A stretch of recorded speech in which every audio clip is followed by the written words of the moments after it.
Assalamualaikum warahmatullahi wabarakatuh. Selamat datang kembali di Berhasil Channel. Jangan lupa dukung terus channel ini dengan like, komen, dan subscribe ya. Kali ini saya akan menceritakan sebuah kisah uang bibit.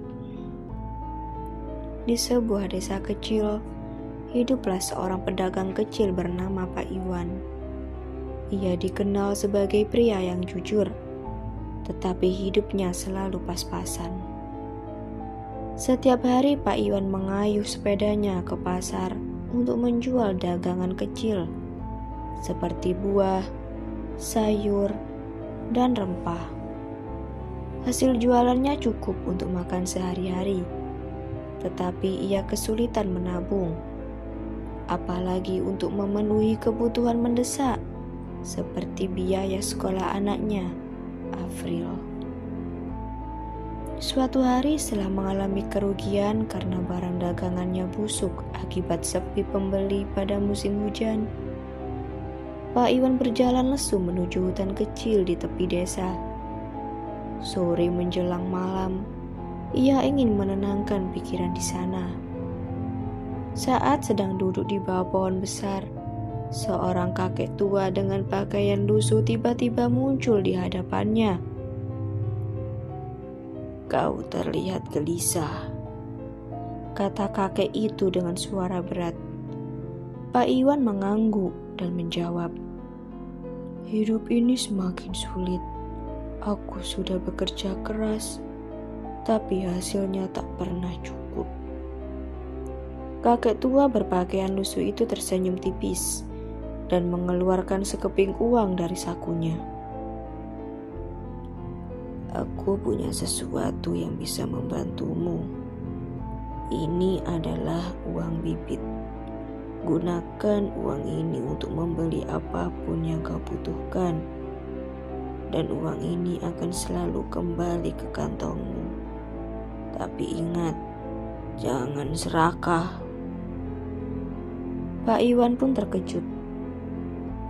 Apa maksudnya? Bagaimana mungkin uang yang sudah dipakai bisa kembali lagi? Kakek tua itu hanya tertawa kecil. "Percayalah, tapi jangan pernah melanggar aturan yang kuberikan." Setelah menyerahkan uang tersebut kepada Pak Iwan, kakek itu menghilang begitu saja. Awalnya Pak Iwan ragu untuk menggunakan uang itu. Namun keesokan harinya saat ia kehabisan uang, ia mencoba membeli bahan dagangan dan menggunakan uang tersebut untuk membeli beberapa keranjang buah. Ia menyerahkan uang itu kepada pedagang grosir, lalu pulang membawa barang dagangannya. Ketika ia sampai di rumah dan memeriksa kantongnya, uang itu kembali ada di sana, seolah-olah tak pernah ia gunakan. Pak Iwan terkejut sekaligus bahagia. Dengan uang itu ia bisa terus membeli barang dagangan tanpa khawatir kehabisan modal. Hari demi hari usaha Pak Iwan berkembang pesat. Ia mampu membeli lebih banyak barang untuk dijual dan mendapatkan lebih banyak keuntungan. Ia memperbaiki rumahnya yang dulu reot, membayar hutang-hutang lamanya, dan menyekolahkan Afril di sekolah yang lebih baik. Seiring waktu, keserakahan mulai merasuki hati Pak Iwan. Ia berpikir, jika aku menggunakan uang ini untuk berdagang, mengapa tidak menggunakannya untuk hal lain?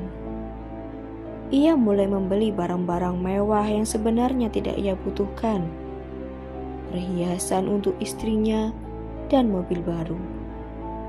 Namun semakin sering ia gunakan uang itu untuk hal-hal di luar kebutuhan, semakin sering pula uang itu menghilang untuk sementara waktu sebelum kembali.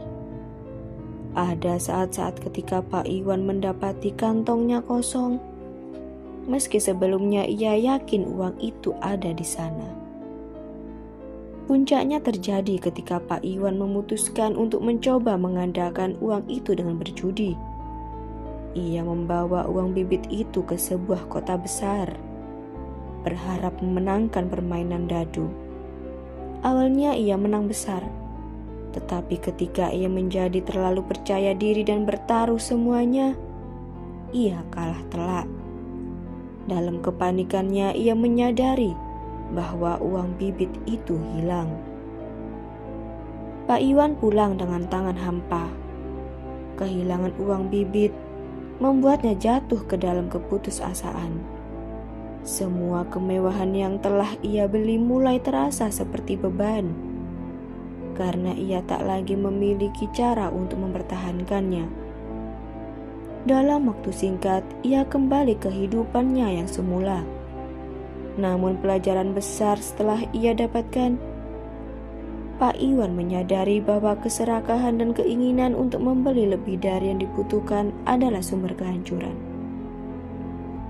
Ia kembali berdagang dengan cara biasa, menggunakan keuntungan yang diperoleh dengan kerja kerasnya. Meski hidupnya tak lagi semewah dulu, Pak Iwan merasa lebih tenang.